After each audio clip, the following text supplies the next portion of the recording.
Tulsi Gabbard is Donald Trump's new intelligence czar. Gabbard, who holds the rank of Lieutenant Colonel in the Army Reserve and has combat experience in Iraq, is the first Hindu-American to make it to Trump's A team.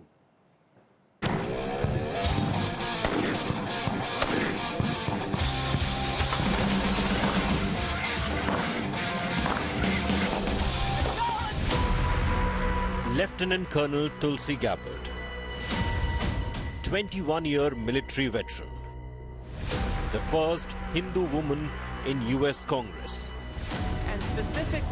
and now nominated Director of National Intelligence in Donald Trump's incoming government.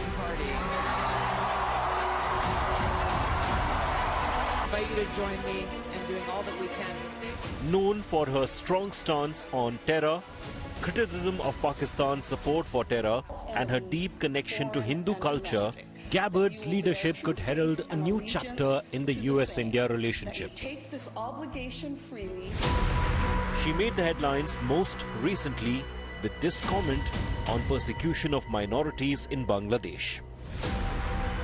I introduced a resolution that called for the protection of Hindus and religious minorities in Bangladesh, people who continue to be targeted and persecuted to this day.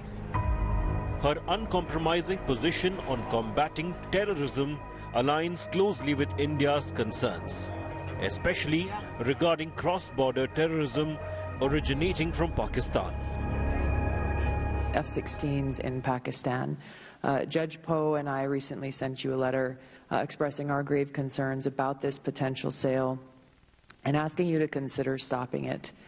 In our view, rewarding Pakistan with such a sale when, in fact, they have not changed their harboring and support of terrorists within Pakistan, whether you talk about the 2011 statements by Admiral Mullen then, talking about how the Haqqani network is a veritable arm of the Pakistani ISI. Born in the Pacific Samoan Island and growing up in Hawaii, her Hindu roots have made her a beloved figure in India, where she is seen as a friend of the country. In 2019, while still with the Democratic Party, she gifted Indian Prime Minister Modi her personal copy of the Bhagavad Gita. When I was elected to the United States Congress, I chose to take the oath of office on the Bhagavad Gita. Many people have asked me why I made that choice, and for me, the answer is very simple. Krishna's teaching in the Gita of loving service to God and working for the well-being of all of God's children, his teachings of bhakti and karma yoga, are the foundation and driving force and purpose of my life. During her time in Congress, Gabbard supported numerous initiatives to bolster US-India relations. Recognizing India as a key ally in maintaining stability in the Indo-Pacific region. As the Director of National Intelligence, Gabbard will likely continue to emphasize the importance of the US-India partnership in countering the influence of China and addressing regional security challenges. This could mean more intelligence collaboration, joint operations, and a shared focus on countering cyber threats and surveillance activities by adversarial nations. The opportunity there for mutual prosperity and security is something that I know both of these countries' leaders are very committed to. Hare Krishna, Krishna Krishna, Hare Hare, Hare Ram. A video of Gabbard chanting the Mahamantra at the ISKCON 50th anniversary event in Washington, D.C. has gone viral on social media, emphasizing her sense of spirituality and identity.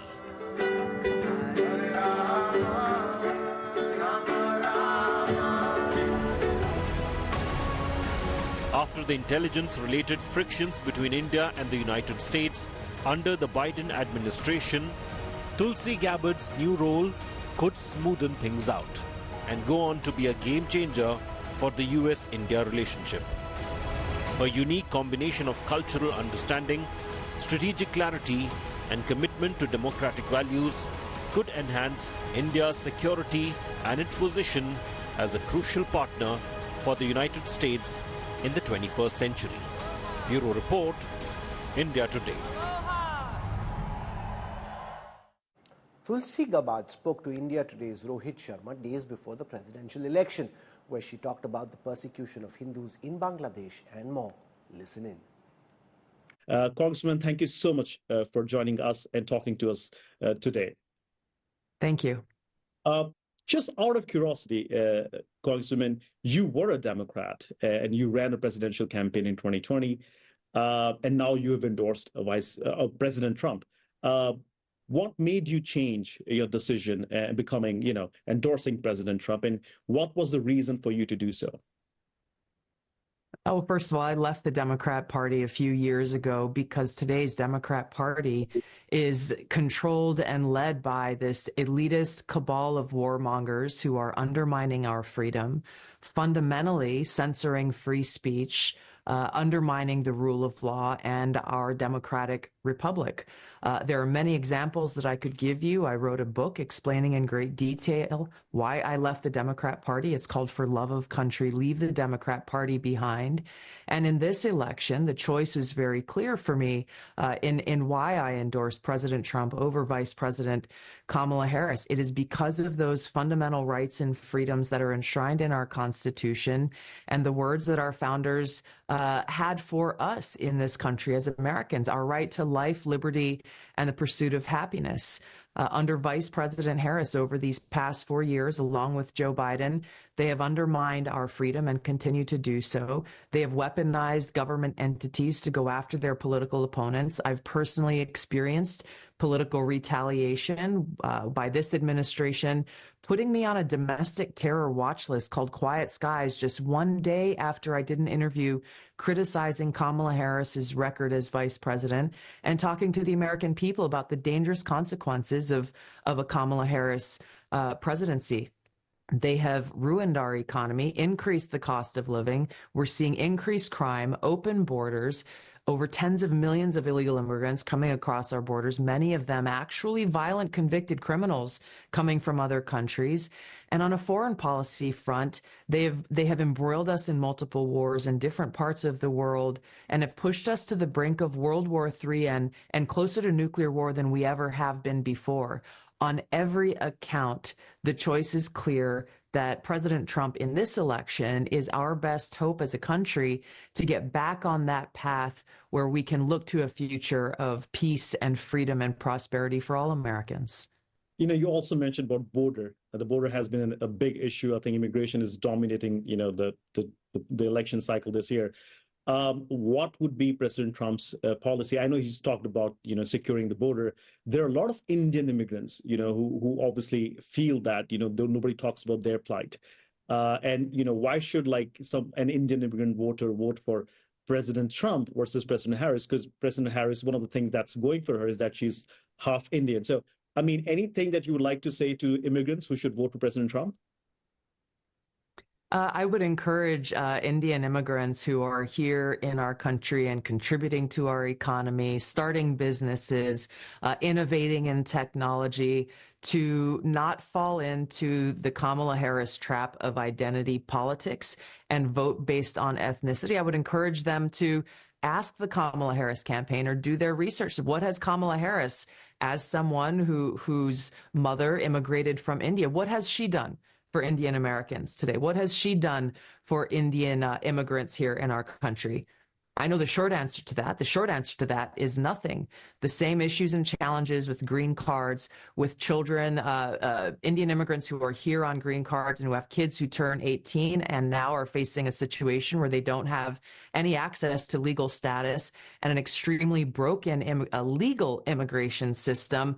Kamala Harris and Joe Biden have not done a single thing to address these very real and long-standing issues that the Indian American and Indian immigrant communities face here. President Trump has talked very openly about different ideas, such as, immigrants who come here and go to school should immediately be issued a green card when they graduate from university here, because it's in our best interest as a country to be able to retain the kind of talent and innovation and opportunity that many immigrants come here to seek, rather than providing people with skills and capabilities and then sending them back to their home country.